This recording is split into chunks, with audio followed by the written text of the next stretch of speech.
Welcome back to this chargeback series. Today we're going to be talking about downlight chargebacks and generational downlight chargebacks. Now let's talk about the downlight chargebacks and how they have an impact on your business. So when you decide to join the world of insurance, everyone in your agency will encourage you to recruit and hire by hiring family members, friends, clients, or acquaintances. They'll tell you things like, don't wait until you have all the knowledge. Just plug into the system, or let me reach out to your closest contacts. You never know who might be interested. Yada, yada, yada, rah, rah, rah. You've heard it all. While it might seem like it's a harmless way to grow your business, in reality, having a downline means that you are financially responsible for any chargebacks that might incur, regardless of whether you receive the payment or not. For example, if an agent writes a policy that pays $720 once approved, but the client cancels for any reason, the agent will end up with a negative balance. Insurance carriers may not come after you directly for the debt, but each carrier has a different protocol for handling debt repayment. If your agent fails to repay that debt or abandons it, the debt will be rolled up to your account. And yes, you will be responsible for recovering that balance from the agent. You might be wondering, how the heck could I be held responsible for something I didn't do? The truth is, when you sign that contract with the carrier, you agree to take on full responsibility. So it's essential to be aware of the potential risks involved in growing your team and to have a plan in place to address any chargebacks that might arise. So the definition of indebtedness is any compensation due under the contract that might be applied to the payment of any indebtedness that you may owe to the society.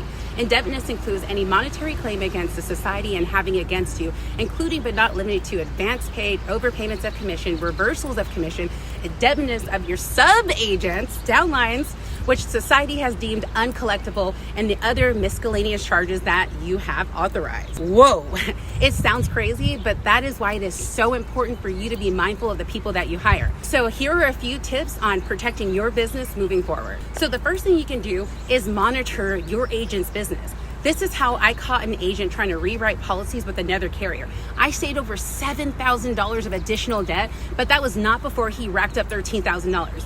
And yes, I had to pay it back with my own money. You have options to choose how your commission is paid to you. So you can choose as earned for all or some of your policies.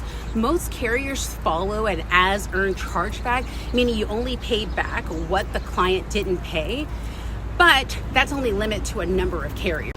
So if you know you're writing a really large policy and you're not too sure what that's going to look like and you really don't want to take the risk, you can tell the carrier to put you specifically as earned on that policy. A lot of times agents will sometimes write policies on themselves, but normally isn't a problem. But when it comes out of nowhere, they're typically doing it to make a little bit of fast cash, and that's usually when it bites you in the butt. I've had several agents before write policies on themselves and have charged back over $3,000 to $4,000, and they are nowhere to be seen. So other steps you can take is limit the number of carriers that you have. You want to create density, because if you have too many carriers all over the place, if you start writing business everywhere, you're gonna get plummeted by debt and have nowhere to go, because you don't have additional businesses coming in consistently by having a smaller number of carriers that will eat up those chargebacks as they come in. Another thing to watch is for unusually large policy or an agent that comes out of nowhere and starts writing a bunch of business. I've had a few instances where agents wrote policies on themselves or families just for the commission.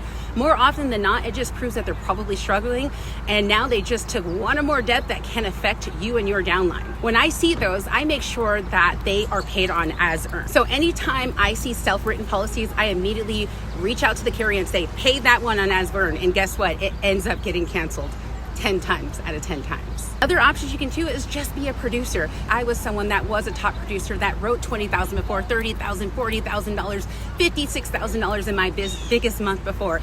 I much rather bet on me than build a team, but hey, to each his own. I'm just preparing you for the what ifs and could be's and what has happened to many, many others before. Stay tuned for our next episode as we dive more into chargebacks and how they can affect your business.